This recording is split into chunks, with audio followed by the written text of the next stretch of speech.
ஆய்வுக்கூடத்தில் ஒரு பொருளில் ஏற்றம் உண்டா இல்லையான்னு சொல்லி கண்டுபிடிக்கிறதுக்கு உங்களுக்கு தெரியும்.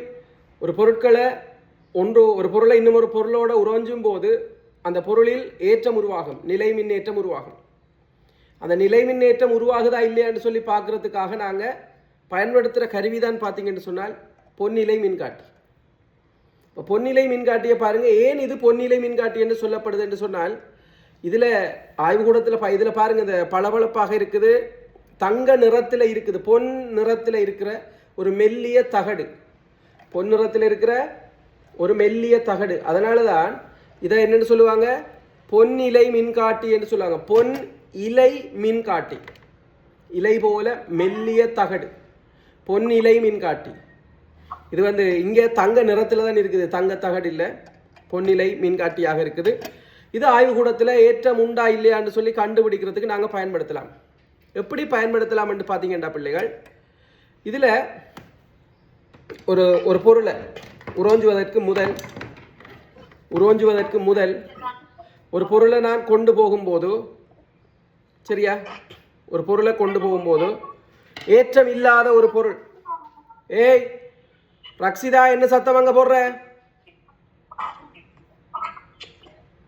சரியா, ஏற்றம் இல்லாத ஒரு பொருளை கொண்டு செல்லும் போதோ என்ன நடக்கும், இந்த பொன்னிலை பெரிய மாற்றத்தை காட்டாது, சரியா, பொன்னிலை பெரிய மாற்றத்தை காட்டாது. இப்போ என்ன செய்ய போறேன், நான் கையோட இதை உறைஞ்ச போறேன், இந்த எவனைட் கோலை நான் உறைஞ்ச போறேன். உறைஞ்சும் போது என்ன நடக்கும், இந்த கோலில் ஏற்றம் உருவாகும், இந்த கோலில் ஏற்றம் உருவாகும். அப்போ உறைஞ்சும் போது இந்த கோலில் ஏற்றம் உருவாகுதுன்னு கண்ணால பார்த்தா எங்களால் கண்டுபிடிக்க முடியுமா, இதில் ஏற்றம் இருக்கா இல்லையான்னு சொல்லி கண்டுபிடிக்க முடியுமா? இல்லை. ஓ ரைட். இப்போ என்ன செய்ய போறீங்க, தக்ஷேஷ் சத்தம் போடாமல் இருக்கணும், முதல்ல அவதானிக்கணும். இன்னும் செய்து காட்ட முந்தி என்ன டவுட் வருது உங்களுக்கு? இப்போ நாங்கள் உறைஞ்சும் போது என்ன நடக்கும் என்று சொன்னால் இதில் ஏற்றம் உருவாகும். இந்த ஏற்றம் உருவாகிறத நாங்கள் அவதானிக்கிறதுக்காக உறைஞ்சப்பட்ட இந்த எபனைட் கோலை இந்த கோலுக்கு இந்த தட்டுக்கு பக்கத்தில் கொண்டு செல்லும் போது அந்த பொன்னிலை என்ன செய்யுதுன்னு பாருங்க, விரியுது. தக்ஷேஷ் அங்கே என்ன புதுனா காட்டக்குள்ள அங்கே ஆவண்டு பிடிச்சி பார்த்து கொண்டு இருக்கிற புதுனங்களை பிறகு வளர்த்தா விளங்குறல்லன்னு சொல்றது. பாருங்க, உறைஞ்சப்பட்ட கோலை பக்கத்தில் கொண்டு செல்லும் போது இந்த பொன்னிலை என்ன செய்து விரியுது, விளங்குதா?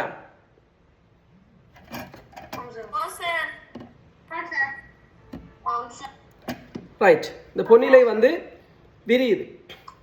கிட்ட கொண்டு போனால என்ன செய்யுது, விரியுது. பிறகு வெளியில் எடுத்தா மீண்டும் அது கூம்புது. அப்ப இதை வச்சு கொண்டு நாங்கள் இந்த பொருளை ஏற்றம் இருக்கா இல்லையான்னு சொல்லி கண்டுபிடிக்கலாம். ஏற்றம் கொண்ட பொருளை பக்கத்தில் கொண்டு போனோம் என்று சொன்னால் அது என்ன செய்யும், அந்த பொன்னிலை விரியும். இதில் இருந்து ஒரு பொருளில் உறைஞ்சப்பட்ட பொருளில் அல்லது ஏதாவது ஒரு பொருளில் நிலை மின்னேற்றம் உண்டா இல்லையான்னு சொல்லி கண்டுபிடிக்கலாம். இது விளங்குதா எல்லாருக்கும்? ரைட். இப்போ ஏதும் பிரச்சனை இருக்கா, இதில் ஏதும் பிரச்சனை இருக்கா? தக்ஷேஷ் என்ன பிரச்சனை? ஓ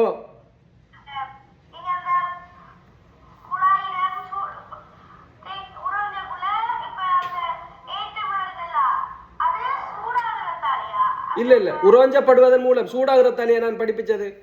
உறைஞ்சப்படுவதன் மூலம் ஒரு பொருளில் இருந்து இலத்திரன்கள் பரிமாற்றம் அடைகிறதன் காரணமாக அந்த ரெண்டு பொருளையும் ஏற்றங்கள் உருவாகும். சரியா? ரைட். சரியா? வேற ஹப்சாவுக்கு என்ன பிரச்சனை? ரைட்.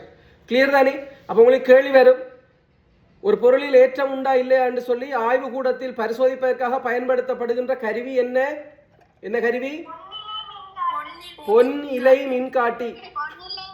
பொன் இலை மின்காட்டி. கிளியர் தானே எல்லாருக்கும்? ரைட்.